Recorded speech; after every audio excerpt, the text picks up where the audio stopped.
Good afternoon, everyone. This is Group 29 presenting our project proposal about an AI-powered smart bin for Urban West. So our supervisor is Dr. Lillian, and the rest are my colleagues. Each will introduce themselves, I being Sylvia Martin. And so in the introduction, we see that today we stand at a critical juncture in our management of urban environments, where rapid urbanization has created a lot of waste crisis across different cities in Uganda. So we are seeing that the traditional ways of managing waste, which is collection of waste at different points, has not been efficient enough, having the most critical challenge of segregation at the source. So what I mean is that we are trying to find a way of segregating waste that has been collected at the source where it's dumped originally. So uh,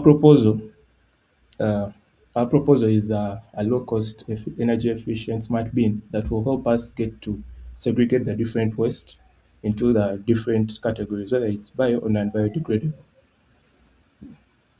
So our problem statement, we have seen that most of the current solutions kind of separated in that if a solution is found, it's focusing on maybe seeing if a dustbin or rubbish is at a certain level, whether full or empty.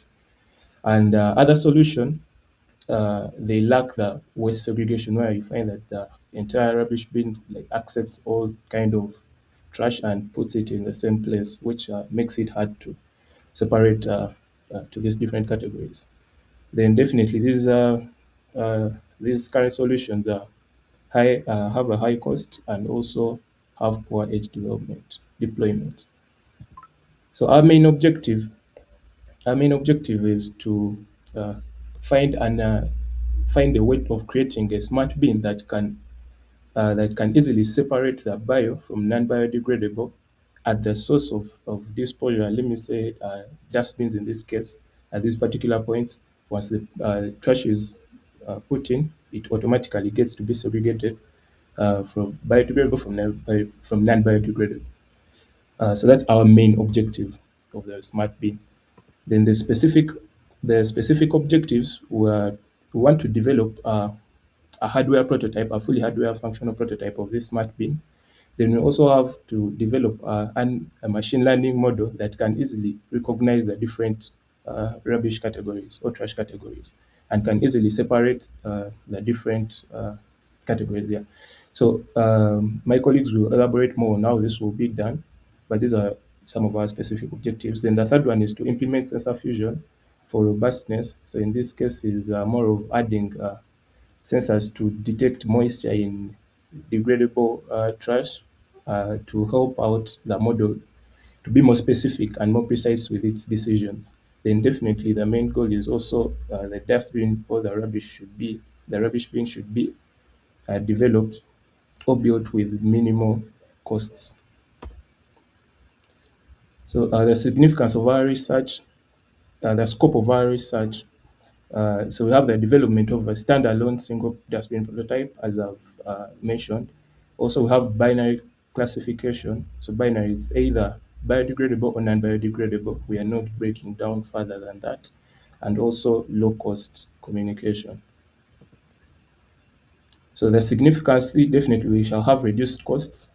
We shall have improved waste segregation, other than doing it the manual way at later stages, which is definitely hard and time-consuming.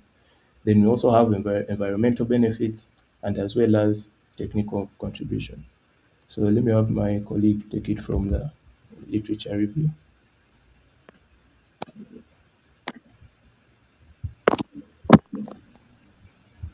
Hello, my name is Sylvia, and I'm going to take you through the literature review. So, in our key findings, we have four main key findings, which include the IoT bin monitoring, where there is mature and focusing on the field level of the rubbish and the trash, and also route optimization. Then sensor fusion, where there is promising for robustness but limited low cost evaluation by the sensors. Then In the machine learning waste classification, where it is the active research area for variable datasets and deployment strategies are used to classify the waste. And the image-based data learning, where they use CNNs for classification and high lab accuracy, but poor real-world generalization.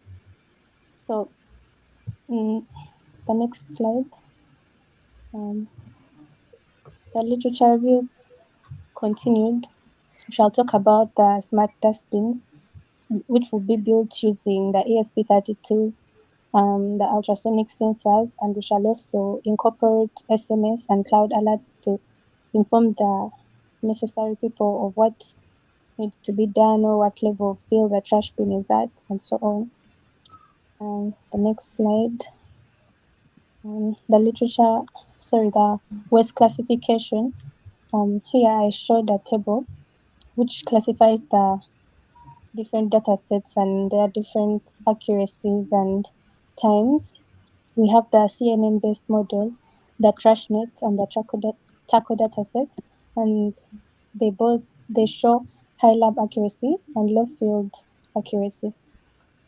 The next slide talks about the relevant literature, where we have the machine learning models and sensor fusion.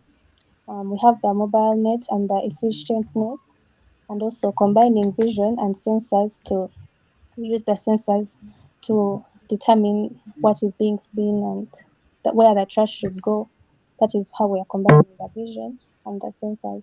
Then the improved robustness, where it is a robust system to cater for different types of trash and datasets and domain adaptation. ImageNet pre-training, where we shall train the models on different images to determine which ones are biodegradable and which ones are non-biodegradable. Then we shall use the TACO dataset, which comprises of very many images to come up with a clear description of which trash belongs in which set. And also localized data collection, where we can collect data from our everyday surroundings to determine what trash people around us mainly use. Thank you. My colleague will carry on from here.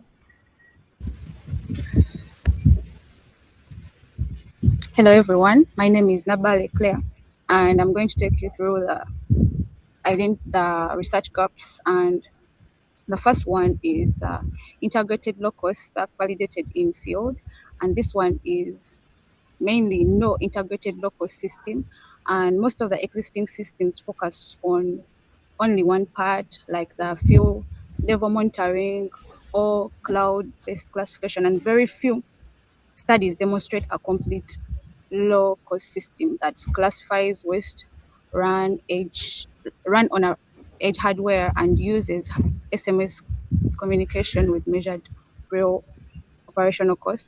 And the second one is the real-world label data sets.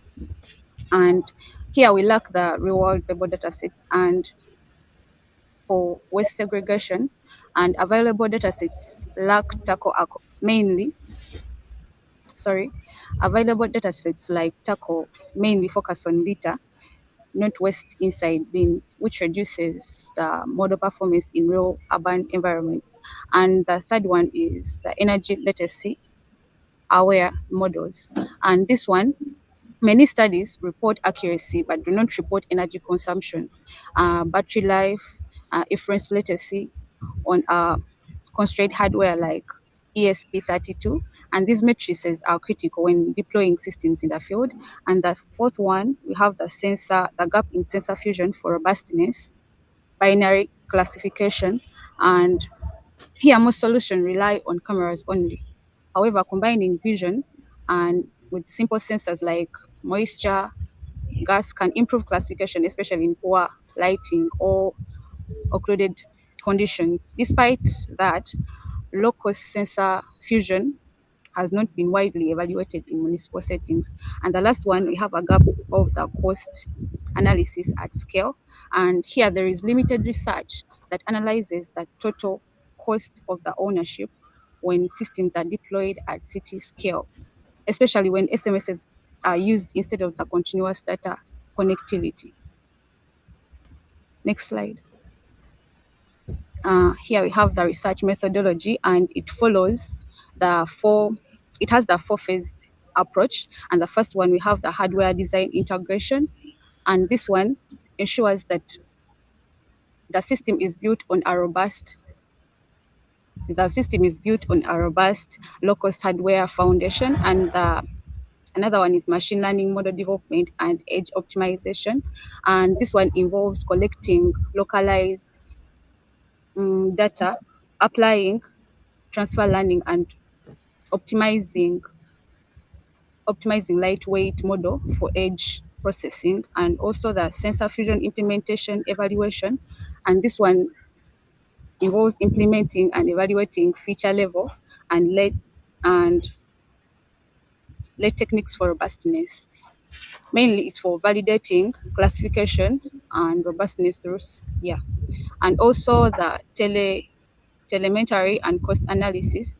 And this one is all about analyzing the costs that we are going to use in the project. And here we have the hardware components and the data acquisition. And let me start with the hardware components, that the ESP32 controller, and this one is the brain of the project, of the system. And the reason as to why it is selected, it's because of its low cost, and the lightweight system can easily run on it, and also collects data from sensors and run machine learning models and control communication. And also ultrasonic field level sensor is for sensing the level of the bin. Then for the low cost camera module for image acquisition, which for the WES, which is used for machine learning models. And also the auxiliary sensors for moisture, gases. These ones are for non-visual classification. And the GSM is for sending SMS alerts when the bin is full. And also the battery and solar panel is for providing energy power to the system. And the data acquisition strategy, we decided to try, for the secondary data, we decided the pre-trained mobile net V2 from ImageNet Taco dataset, because we used the pre-trained mobile net V2 from the ImageNet Taco dataset and the primary localized data images from Uganda bins under various conditions.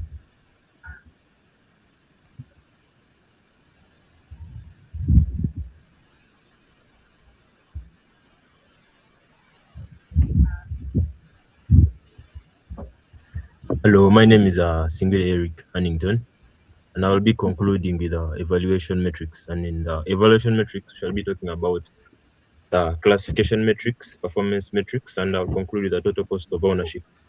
Under the classification metrics, here we're talking about ability to correctly identify waste that is evaluated using accuracy, precision, recall, and F1 score. So these metrics are going to compare three different setups. That is a vision only, feature fusion, and the late fusion models, that so that it can find the most reliable method. Under the performance metrics, we're going to ensure the system is practical for field use, and it is tested for latency, as my former colleague has mentioned. Latency, we're going to be seeing how fast it makes a decision in milliseconds. Then also we're going to be dealing with energy consumption, which will be measured in watts or joules per inference on the ESP232 hardware, which is among the hardware that we're going to be deploying. Then the total cost of ownership, we're going to provide a long-term financial analysis for scaling the project.